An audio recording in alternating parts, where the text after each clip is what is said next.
তো আজকে আমি নিয়ে চলে এসেছি পৃথিবীর সবচেয়ে বড় বেলুন। আর তোমরা তো জানো এটা আমি আমেরিকা থেকে আনিয়েছি। তো গাইস, এই বেলুনটা কি ফুলে এত বড় হবে? চলো দেখাই যাক। কিন্তু এর আগের ভিডিওতে আমি পৃথিবীর সবচেয়ে ছোট বেলুন থেকে বড় বেলুন ফুলিয়ে দেখিয়েছিলাম। প্রথমে ফুলিয়েছিলাম এই ছোট্ট বেলুনটা, যেটা একবার ফু দেওয়াতে উড়ে গিয়েছিল। তারপর দ্বিতীয় বেলুনটা, যেটা ছোট্ট বেলুনের থেকে একটু বড় ফুলেছিল। তারপর 3 নম্বর বেলুনটা, আর এই বেলুনটা অনেক বড় ফুলেছিল। আর 4 নম্বর বেলুনটা ফুলাতে ফুলাতে আমার হাঁপানি শুরু হয়ে গিয়েছিল, কিন্তু বেলুনটা অনেক বড় ফুলে ফেটে গিয়েছিল। আর শেষের বেলুনটা ফুলিয়ে অনেক বড় হয়েছিল। তো আজকে এই বেলুনটা ফুলিয়ে দেখবো কত বড় হয়। চলো শুরু করি।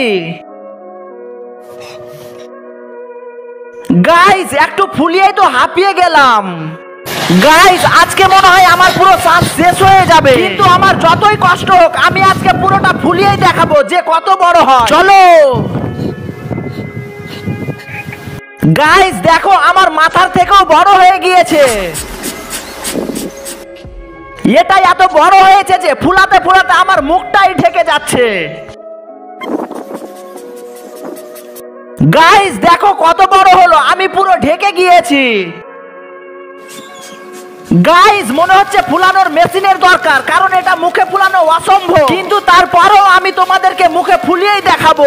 গাইস, এই বেলুনটা ফুলাতে ফুলাতে তো আমার অনেক শ্বাসকষ্ট হচ্ছে, আর হাঁপানিও শুরু হয়ে গিয়েছে। গাইস, আর পারছি না, কিন্তু কি করব, আমাকে ফুলিয়ে দেখাতে হবে। আমার যতই কষ্ট হোক আমি ফুলিয়ে দেখাবো। কিন্তু তার আগে আপনারা শুধু একটি লাইক করে দেবেন, আপনারা তো ভালো মনের মানুষ।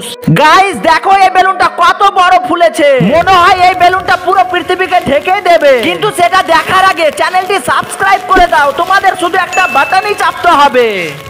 গাইস, দেখো বৃষ্টি পড়ছে, তারপরও আমি বেলুনটা ফুলিয়েই যাচ্ছি। আজকে দেখাবো এই বেলুনটা ফুলে কত বড় হয়।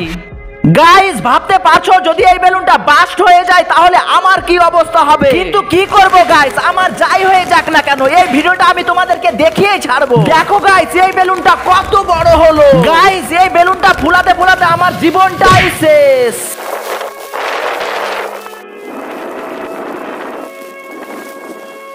আর এই বড় বেলুনটার ভিতরে যদি পানি ভরি তাহলে কি এরকম ভাবে পুরো পৃথিবীটাকে ঢেকে যাবে? আর তোমরা যদি এই বেলুনটার ভিতরে পানি ভরা দেখতে চাও তাহলে কমেন্ট করো।